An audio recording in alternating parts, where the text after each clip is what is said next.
संस्कृत की कक्षा में आप सभी का स्वागत है।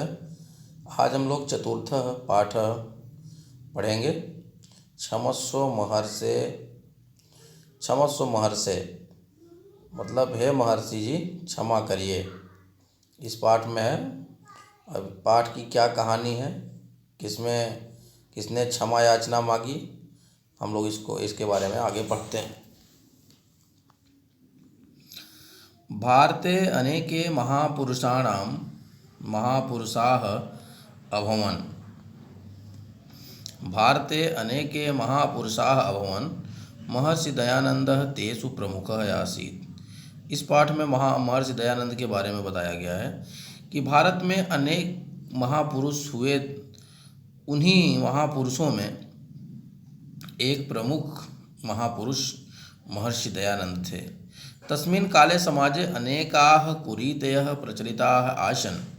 तस्मिन् काले उस समय में समाज में अनेक प्रकार की कुरीतियाँ प्रचलिताः आसन्, फैली हुई थीं। यथा जैसे अंधविश्वास, स्त्री अशिक्षा, बाल विवाह, जाति प्रथा इत्यादयः का जिस समय उन्होंने महर्षि दयानंद जी थे उस समय समाज में बहुत प्रकार की कुरीतियाँ फैली हुई थीं। जैसे अंधविश्वास, स्त्रियों को न पढ़ाना, बाल विवाह, बचपन में शादी कर देना, जाति प्रथा और जाति भेदभाव। एताः सर्वाः निवारयन् वेद धर्मं च प्रचारयन् महर्षिः भारते सर्वत्र अभ्रमत्। इन सब कुरीतियों को दूर करने के लिए, निवारयन वेद धर्मम च प्रचारयन, और वेद धर्म के प्रचार करने के लिए महर्षि भारते सर्वत्र अभ्रमत। महर्षि जी भारत में हर जगह पे भ्रमण किए, भारत में हर जगह घूमे। सत्य असत्यस्य ज्ञानार्थम सह एकम प्रसिद्धम ग्रंथम सत्यार्थ प्रकाशम अपि रचितवान। सत्य और असत्य के ज्ञान के लिए उन्होंने एक प्रसिद्ध ग्रंथ सत्यार्थ प्रकाश को लिखा। महर्षि दयानंद अतीव क्षमाशीलः अपि आसीत्। महर्षि दयानंद बहुत ही क्षमाशील थे।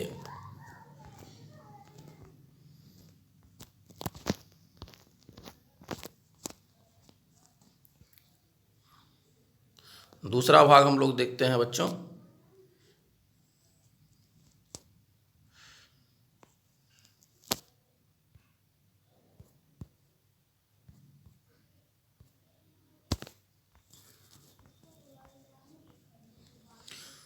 एकदा सः काशीनगरे गंगायाः तटे एकस्मिन् कुटीरे शिष्यैः सह अतिष्ठत्। एक दिन वो काशीनगर में अर्थात वाराणसी शहर में गंगा के तट के किनारे एक कुटिया में शिष्यों के साथ अतिष्ठत् बैठे हुए थे। तत्र समीपम एव एकः यात्री अपि अतिष्ठत्। उन्हीं के पास एक यात्री भी वहीं पे बैठा हुआ था। ईर्ष्या सह यात्री महर्षेः कुटीरम् आगत्य अकारणम् एव महर्षिं दुर्वचनानि वदति स्म। और उसी ईर्ष्या के कारण वह यात्री महर्षि की कुटिया में आकर के उनको बुरे वचनों के द्वारा संबोधित करने लगा, अर्थात उनको गलत शब्दों के द्वारा बोलने लगा। जितेंद्रियः महर्षिः सर्वं श्रुत्वा शांत चित्तेन एव तिष्ठत् स्म। जितेंद्रिय महर्षि, वो अपने इंद्रियों पर विजय प्राप्त करने वाले महर्षि, सर्वं श्रुत्वा, सब कुछ सुनकर भी शांत चित्तेन एव तिष्ठति, शांति से बैठे हुए थे।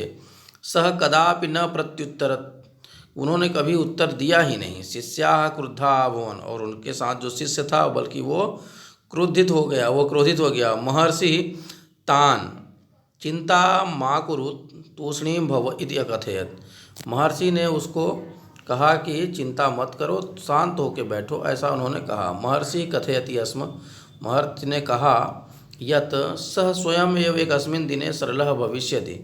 महर्षि ने कहा कि वह एक दिन निश्चित ही खुद ही सरल हो जाएगा। एकदा एकः जनः प्रचुराणि फलानि तत्र आनयत्। महर्षि दयानंदः कानिचित् मधुराणि रसयुक्तानि फलानि वस्त्रे बद्ध्वा तस्मै यात्रिणे दातुं स्वशिष्यं प्रेषितवान्। प्यारे बच्चों, शेष बचे हुए भाग को हम लोग अगले पाठ में पढ़ेंगे।